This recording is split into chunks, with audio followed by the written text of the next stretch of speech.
हम तो खाली भाव लेकिन आगे सिस्टम तोहरे खाली बा। कि घाम लगता के राजा घाम लगता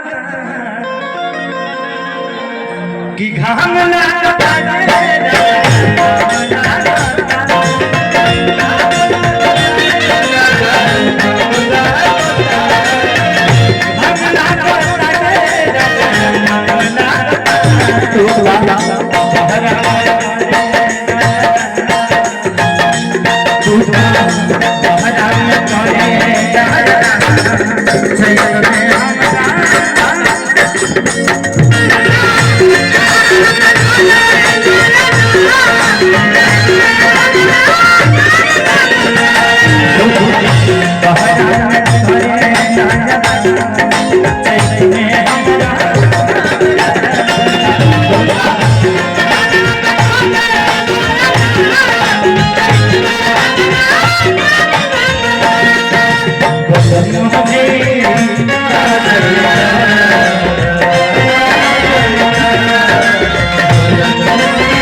ब्रेक वाला डांस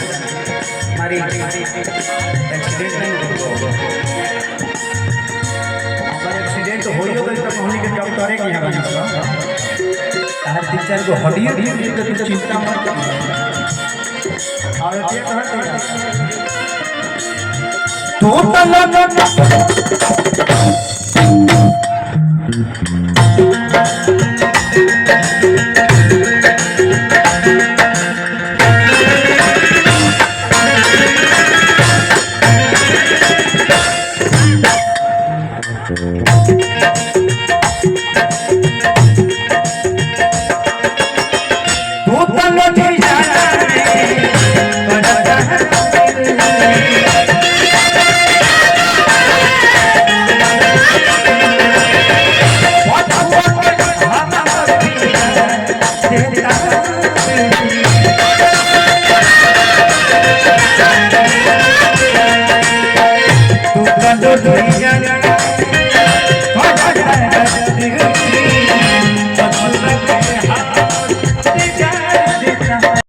हमेशा अपनी खुशी के लिए कुछ करते नहीं, हम दुनिया की खुशी के लिए जीते हैं और ये बहुत कम लोगों को अवसर प्राप्त होता है कि किसी और के लिए जीना।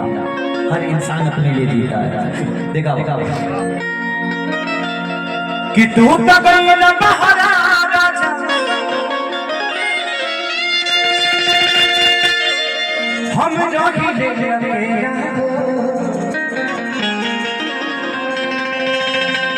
कि हमसे न सहता घर के झमेला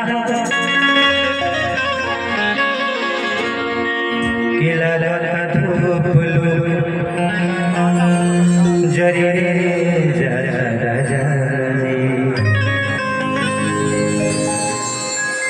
कि मन करे आके कहियो धइए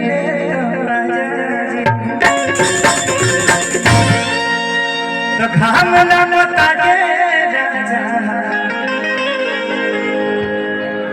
गम गमछी उमछी लगे डालो हम अपनी मेहरानी बन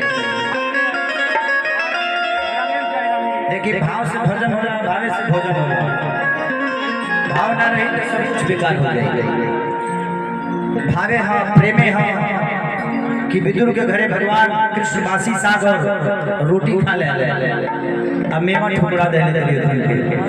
तो केहू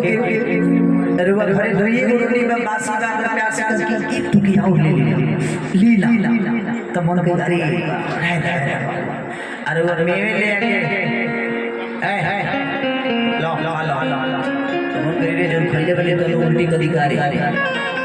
जिंदगी में कभी भी भाव से देखिए आप कितना भी तकलीफ होइए घर के अंदर रो लीजिए लेकिन दरवाजा हंस के ही खोलिए लोगों को ये मत बताइए कि आपके जीवन में प्रॉब्लम क्या है क्योंकि कोई सॉल्व कर नहीं सकता जिंदगी की प्रॉब्लम आपको ही करना पड़ेगा इस जिंदगी में कोई किसी का है नहीं आप ध्यान रखिए बेटी दामाद की हो जाएगी बेटा बहू का हो जाएगा जिंदगी मौत की हो जाएगी शरीर शमशान का हो जाएगा पूरे जीवन धन धन करते रहिए लास्ट में निधने दिखाएगा तो जिंदगी में किसी के लिए आप लड़ाई मत करिए आपका अपना अस्तित्व है बेटा के लिए कमा दिए ना हो गए आप पैदा हो करिए तू कमाई अब बेटा समझो जब बेटा हो आपने अपना कर्तव्य निभाया वही बहुत